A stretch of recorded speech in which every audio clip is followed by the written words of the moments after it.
4000 సంవత్సరాల క్రితం ఉన్న దావీదుని యేసు ప్రభువు వారు పుట్టినప్పుడు 2024 సంవత్సరాలైంది. ఇప్పటికి పరిశుద్ధాత్మ దేవుడు కొత్త నిబంధన రాసేటప్పుడు లూకా సువార్తలో 2వ అధ్యాయంలో 4 సార్లు పేరు రాశాడు.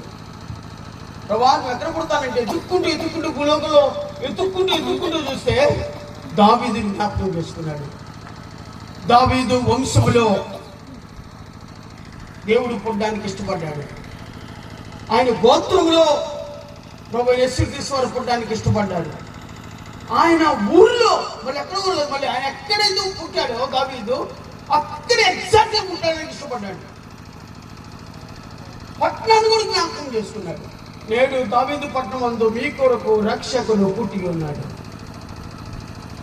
ఆలోచించండి. దావీదు